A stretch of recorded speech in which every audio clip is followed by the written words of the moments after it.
สวัสดีครับผมสวัสดีครับสวัสดีครับพ่อแม่พี่น้อง FC ไทยลาวเมื่อสุขคนวันนี้ก็มาพบมาพ้อกับเบาต้นอีกแล้วทุกคนเนาะอยู่ในโลกใบนี้เนาะทุกคนกับประเทศใดก็มีกองกำลังหรือว่ากองทัพทุกๆประเทศเนาะบ่ว่าแต่ลาวบ่ว่าแต่ไทยบ่ว่าแต่กัมพูชาบ่ว่าแต่เมียนมาหรือว่าทุกประเทศทุกคนต้องมีกองกำลังเนาะซึ่งแบบว่าเบาต้นก็เข้าไปเบิ่งอยู่ในอินเทอร์เน็ตเนาะจัดกองกำลังกับกองกำลังของอ่ากองกำลังทหารของประเทศไทยจัดอยู่ในที่อันดับ25ของโลกนะทุกคนถือว่าบ่ธรรมดานะประเทศไทยนี่อันดับ25ของโลกเนาะอันดับ3ในอาเซียนเนาะอันดับ3ในอาเซียนเป็นรองแค่อินโดนีเซียกับเวียดนามเนาะทุกคนแต่ในใจของบ่ต้นนะแต่ในใจของบ่ต้นนะบ่ต้นยกให้ประเทศไทยเป็นอันดับ2เนาะในใจบ่ต้นคนอื่นสิจัดจังได๋ก็ยากแต่ว่าในมุมมองของบ่ต้นจัดให้อันดับ2นะประเทศไทยอันดับ2รองจากอินโดนีเซียเนาะอินโดนีเซียคือประชากรเพิ่นหลายทุกคนเพราะฉะนั้นแล้วเนาะแบบว่าทหารเพิ่นก็แบบว่ากองกำลังเพิ่นก็จะหลายกว่าประเทศไทยเนาะเพราะว่าอินโดนีเซียเป็นประเทศที่ใหญ่เนาะทุกคนอ่าสำหรับกองกำลังบ้านบ่ต้นนี่กองทัพลาวนี่บ่ฮู้ว่าจัดอยู่ในอันดับเท่าใดเนาะทุกคนแต่ว่าบ่ต้นก็ฮู้แต่ว่าประเทศไทยเป็นอันดับ25ของโลกเนาะเป็นอันดับ3ในอาเซียนแต่ว่าในมุมมองของบ่ต้นให้ประเทศไทยเป็นอันดับ2เนาะให้ประเทศไทยเป็นอันดับ2เป็นกองกำลังที่แข็งแกร่งแล้วก็น่าเกรงขามอีกกองกำลังหนึ่งทุกคนที่บ่ต้นเฮ็ดแล้วบ่ต้นชอบนะบ่ต้นชอบมีหน่วยรบพิเศษเนาะหน่วยซิลมีหลายๆอาวุธยุทโธปกรณ์ก็ถือว่าบ่น้อยหน้าประเทศอื่นเนาะทุกคนบ่น้อยหน้าประเทศอื่นแต่ว่าสิ่งที่ประเทศไทยมีกว่าประเทศอื่นเนาะทุกคนอาจจะมองเห็นคือกันกับบ่ต้นเนาะสิ่งที่ประเทศไทยมีกว่าประเทศอื่นที่เป็นประเทศมหาอำนาจหรือว่าเป็นประเทศที่ประชากรหลายเนาะประเทศที่ประชากรหลายหรือว่าเป็นประเทศที่มหาอำนาจอาจจะบ่มีเหมือนประเทศไทยนะทุกคนแต่ประเทศไทยมีเนาะที่สิ่งที่บ่ต้นมองเห็นนะนั่นก็คือความสามัคคีของคนในชาติทุกคนเนาะความสามัคคีของคนในชาติ คือประเทศไทยเนี่ยบ่ว่าแต่ถูกรุกล้ำอธิปไตยเนาะหรือว่าก่อเหตุหรือว่าน้ำท่วมอิหยังก็แล้วแต่เนาะคนไทยนี่บ่ว่าแต่ทุกสารทิศเนาะทุกคนอยู่ในจังหวัดภาคเหนือภาคใต้ภาคอีสานหรือว่าอยู่ในกรุงเทพปริมณฑลเนาะเพิ่นสิพร้อมกันเพิ่นสิสามัคคีกันทุกคนถ้าว่าเกิดมีภัยเนาะมีภัยต่อประเทศไทยนี่คนไทยเขาเจ้าสิรวมตัวกันเลยทุกคนความสามัคคีเขาสิแบบว่าอัตโนมัติเลยอะ ความสามัคคีสิมาเป็นน้ำหนึ่งใจเดียวอัตโนมัติเลยเนาะความสามัคคีของประเทศไทยนี่แหละสิบ่ต้นบอกว่าประเทศอื่นน่ะบ่มีเนาะประเทศอื่นอาจจะบ่มีแบบนี้นะทุกคนคือประเทศไทยนี่บ่ต้นเห็นแล้วเห็นความสามัคคีของคนไทยทุกคนบ่ต้นคนขิงลุกเนาะทุกคนคนขิงลุกเนาะคือแบบว่าจิตใจของเพิ่นนี่แบบว่าอัตโนมัตินะช่วยเหลือกันซึ่งกันและกันเนาะยกตัวอย่างคืออ่าเหตุ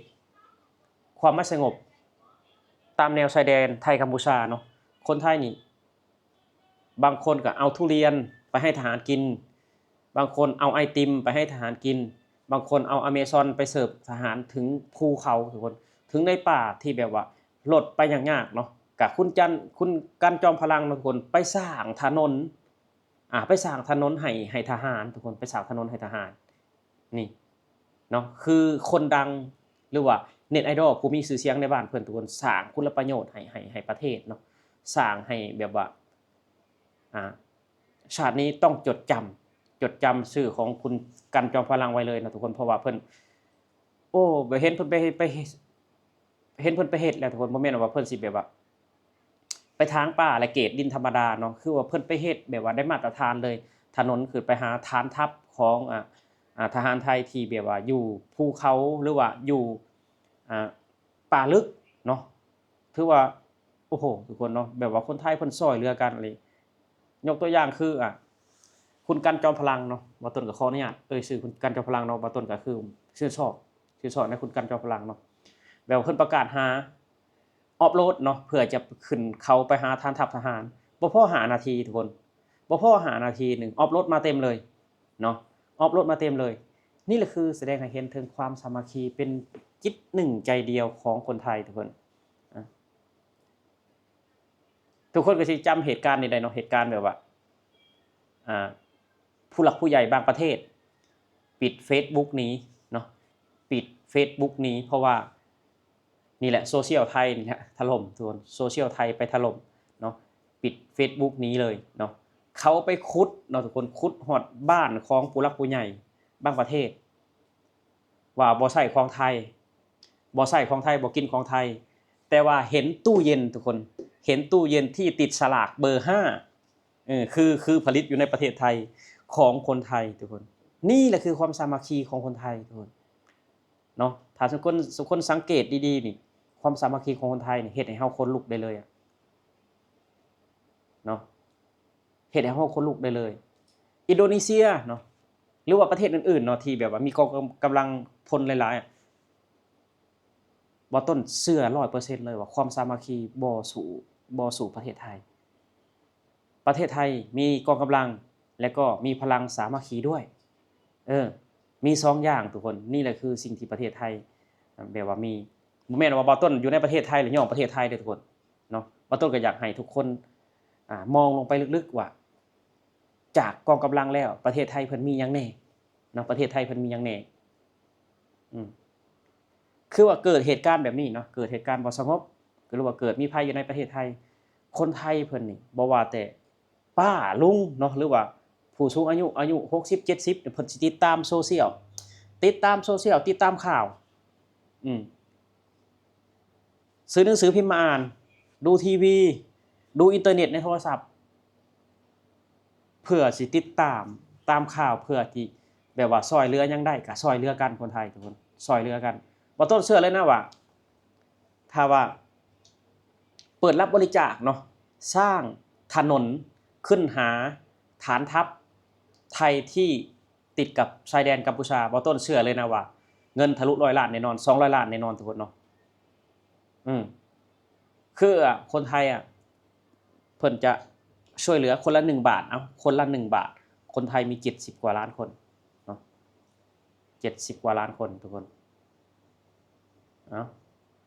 ทุกคนว่าสิคิดว่าสิได้ส่ำใดเนาะคือคนไทยเพิ่นแบบว่าเอาใจใส่รักสามัคคีเป็นคนที่รักชาติทุกคนเนาะเป็นคนที่รักชาติสุดๆประเทศไทยนี่เพราะว่าอีหยังทุกคนเพราะว่าเพิ่นปลูกฝังมาแต่นี้น้อยเนาะปลูกฝังมาตั้งแต่บรรพบุรุษให้รักษาดินแดนเพิ่นว่าบรรพบุรุษของคนไทยรักษาดินแดนเอาไว้คนไทยจะไม่ยอมให้ใครมาแบ่งแยกดินแดนคือคนไทยแบบ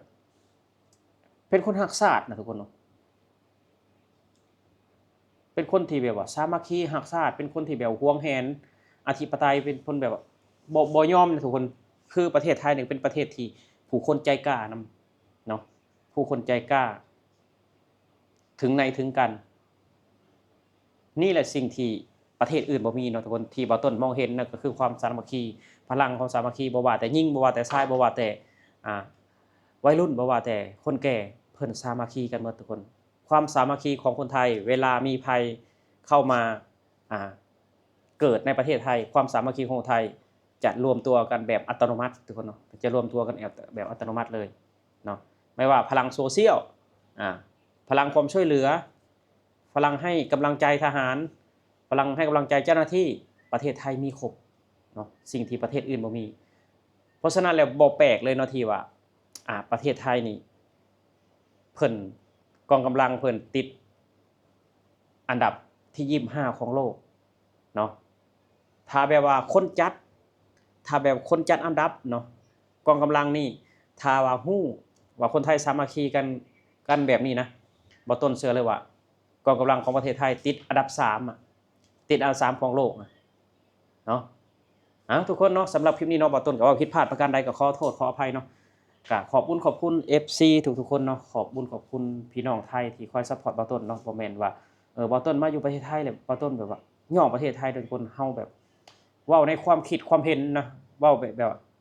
สิ่งที่บ่ต้นมองเห็นนะคือความสามัคคีของคนไทยนี่คือว่ามันแตกต่างจากประเทศอื่นนะทุกคนมันแตกต่างจากประเทศอื่นเนาะแตกต่างจากประเทศอื่นบ่ต้นเชื่อแบบนั้นจริงเนาะทุกคนบ่ต้นก็เห็นแบบนั้นจริงๆเนาะแต่ละมื้อเพราะว่าบ่ต้นอยู่นี่ก็หลายปีแล้วทุกคนบ่ต้นก็ได้สัมผัสนิสัยแล้วก็สังคมของประเทศไทยก็หลายปีแล้วทุกคนบ่ต้นก็เบิ่งเนาะเก็บเกี่ยวประสบการณ์เบิ่งมาเรื่อย เอาสำหรับคลิปนี้ก็บ่าวต้นก็ขอฝากไว้เพียงแต่เท่านี้ทุกคนก็ฝากกด Subscribe กดไลค์กดแชร์เพื่อเป็นกำลังใจให้บ่าวต้นในคลิปต่อๆไปเนาะสำหรับคลิปนี้บ่าวต้นขอกล่าวคำว่าสวัสดีครับผม